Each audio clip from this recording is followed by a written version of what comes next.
I'll bet there are a lot of politicians tonight hoping that no one looks at my yearbook. No one looks at their yearbooks. And the thing is, none of this is surprising.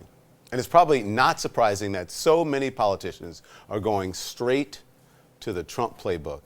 Fight back and you can survive anything. Even a racist blackface scandal. You don't have to have grown up in the South like I did to know that racism runs very deep in this country. It has from the very beginning. It's a third rail, right, in American society. So it's not surprising that the governor of Virginia is refusing to resign. It's not surprising that he is hiring a crisis communicator tonight, something he maybe should have done a long time ago. It's not surprising that he is meeting with prominent black leaders while ignoring calls from just about every top Democrat to step down.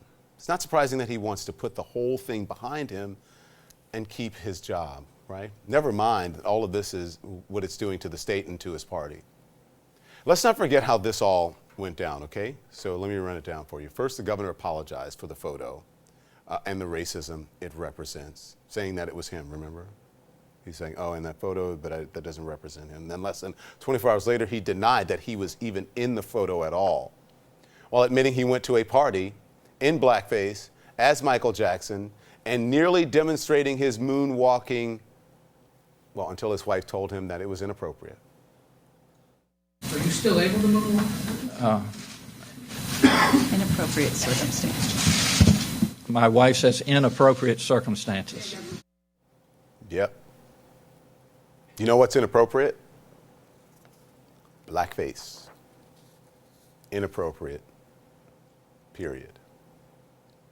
And the governor is not the only one under fire for this.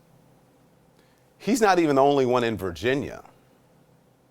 The number 3 official in that state, Attorney General Mark Herring, says that he put on blackface too for a party in 1980 when he and some friends dressed like rappers, putting on wigs and brown makeup. No, just no. Okay?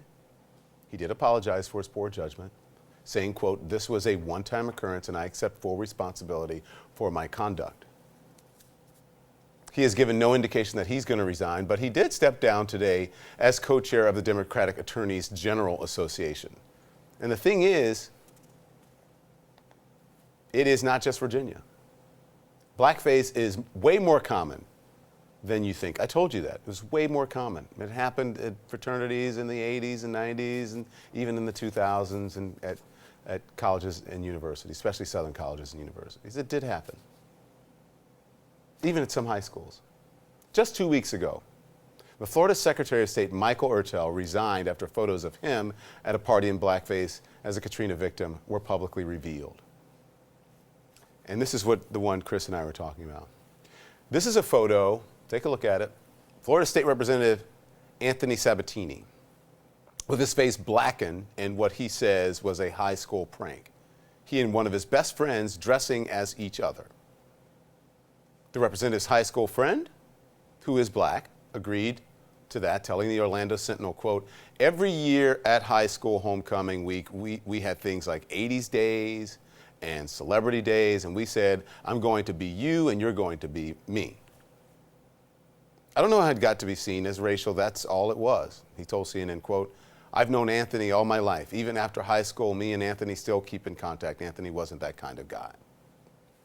Asked by the Orlando Sentinel if he would consider dressing in blackface again, the Representative Sabatini said, quote, "Are you joking? Of course not." The photo originally came out during the campaign last fall. Here's the important part that didn't happen in Virginia. Voters had the chance to see it. They heard Sabatini's explanation, and they voted for him anyway. He won his race. That's different than Virginia. Voters didn't have that choice with the governor. But the fact is, blackface is a problem, even if it's a high school prank, even if you and your friends agree that it's funny. I'm going to speak a little bit later on in this show to a prominent historian who will help me explain exactly why to everyone. You want to watch that. And while blackface is the problem for the number 1 and the number 3 official in Virginia, there's another scandal facing another top official. This is the number 2 person. This is the Lieutenant Governor, Justin Fairfax, denying an allegation of sexual assault.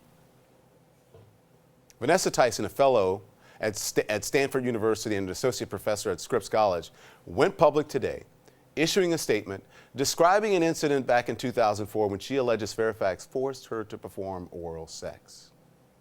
Fairfax had no comment to CNN this afternoon. Response to the allegation against you. Should just release a lengthy statement. See you guys. Thank you.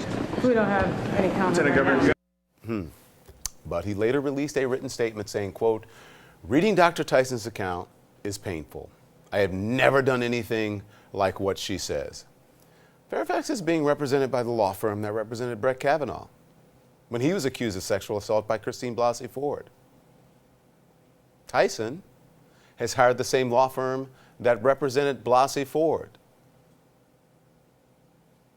All of this, the scandals facing Virginia's governor, lieutenant governor, the attorney general, could change the face of that state. All 3 of Virginia's top officials are Democrats. If all 3 were to step down, next in line of succession would be the Republican Speaker, Kirk Cox. And that would turn Virginia from blue to red. But the reality is Governor Northam is not going to resign. And there's no reason to think that the lieutenant governor or the attorney general will step down either. Like I said, the strategy here, the strategy of waiting for the next big thing to drive your scandal out of the headlines is right out of the Trump playbook. The lesson of the Trump era seems to be you can survive anything if you fight back. It worked for Donald Trump when the Access Hollywood tape came out just 1 month before Election Day. After offering an initial apology, Trump doubled down, calling the whole thing locker room talk, and later reportedly denying it was even his own voice. It worked for Congressman Steve King, who's made a career out of one racist statement after another, most recently asking, quote, "White nationalist, white supremacist, Western civilization, how did that language become offensive?" It worked for Brett Kavanaugh, who responded to Christine Blasey Ford's allegations that he sexually assaulted her when they were teenagers with angry accusations of what he called a calculated and orchestrated political hit by Democrats. It worked for all of them. Compare that to Al Franken, who did not fight back. He resigned in December of 2017 after multiple women accused him of touching them inappropriately. Franken apologized for some of the accusations, but said in his resignation speech that his response to those women's accounts gave some people the false impression that I was admitting to doing things that, in fact, I haven't done.